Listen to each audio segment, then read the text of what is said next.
Selamat pagi Bapak Ibu dan Saudara Sidang Jemaat Gereja Baptis Indonesia Kayen, dimanapun Bapak Ibu dan Saudara sedang berada saat ini. Salam sehat, salam semangat, salam sukacita, damai sejahtera Allah menyertai Bapak Ibu dan Saudara semua. Tetap dalam pimpinan Tuhan dan hikmat Tuhan, sehingga apa yang Bapak Ibu Saudara lakukan kiranya menjadi berkat dan nama Tuhan dimuliakan. Sebelum kita melakukan segala aktivitas kita sepanjang hari ini, biarlah kita mendengarkan suara Tuhan terlebih dahulu, merenungkannya, menerapkannya dalam kehidupan kita sehari-hari.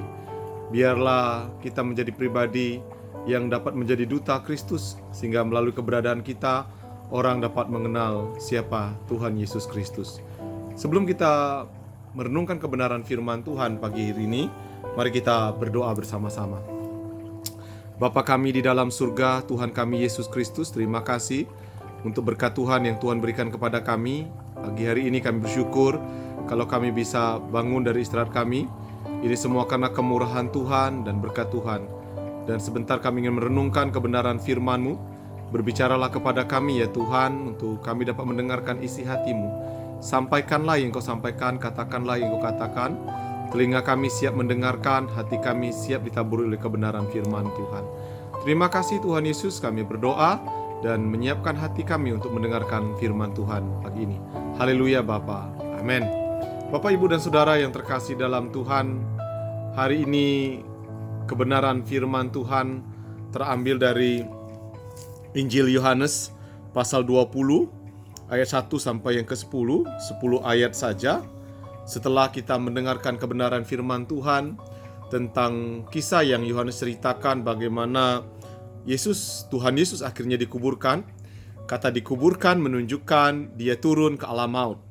Saya sudah katakan bahwa itu adalah peristiwa yang sangat luar biasa, karena bagi iblis satu kemenangan, karena dia merasa bahwa Tuhan Yesus sudah selesai.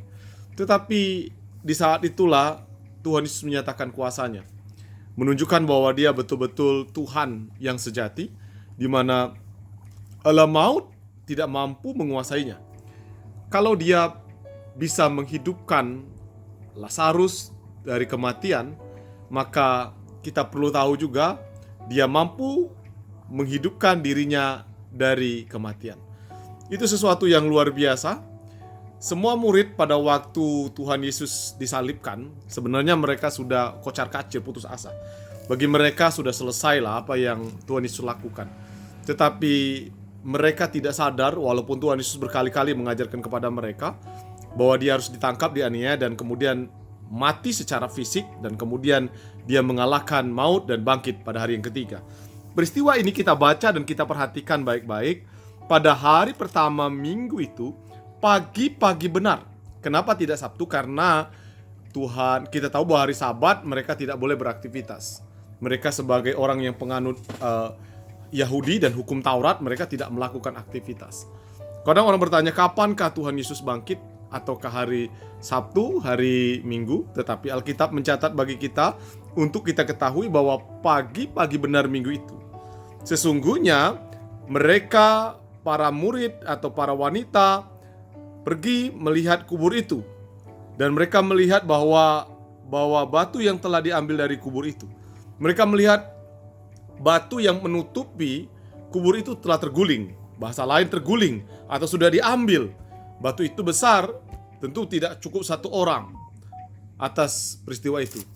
Tetapi di sini kita melihat dan memperhatikan baik-baik bahwa inilah kuasa Tuhan dinyatakan. Kuasa Tuhan diberikan, sehingga batu yang besar menutup itu pun tak sanggup menahan kuasa Tuhan. Dan ini sesuatu yang luar biasa. Simon Petrus diceritakan dia ke sana dan menemukan bahwa memang kubur itu telah kosong. Kubur itu telah kosong, dan dia adalah saksi, dan para wanita itu jadi saksi bahwa Tuhan Yesus mati bukan mati suri.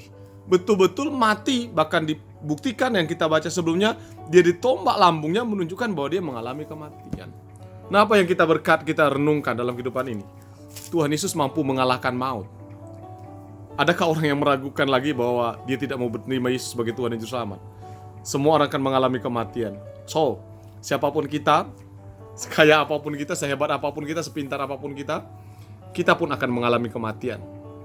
Saya mau katakan kepada Bapak, Ibu, dan Saudara, mari sebelum semuanya itu terjadi, terimalah Yesus sebagai Tuhan dan Juru Selamatmu dengan sungguh-sungguh.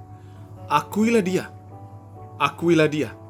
Karena dengan mengakui Dia sebagai Tuhan dan Juru Selamat, engkau mampu dibebaskannya dari maut. Dia sudah membuktikan bahwa maut tidak berdaya atas dirinya. Hanya orang yang mampu membebaskan dari maut, orang yang bebas dari maut, yang mampu membebaskan kita dari maut. Maka percayalah kepada Tuhan Yesus. Tidak ada nabi dalam cerita Alkitab sebelumnya dan setelahnya yang mampu mengalami peristiwa seperti Tuhan Yesus. Jadi terimalah Dia sebagai Tuhan dan Juru Selamatmu, karena Dia akan menjadi hakimmu kelak ketika engkau berjumpa dengannya. Keselamatan akan kita peroleh ketika kita percaya kepada Yesus sebagai Tuhan dan Juru Selamat. Selamat menikmati hidup bersama dengan Tuhan. Selamat meyakini Dia dengan sungguh-sungguh dalam hidupmu. Mari kita berdoa. Terima kasih Tuhan Yesus untuk berkat Tuhan yang kami dengarkan hari ini.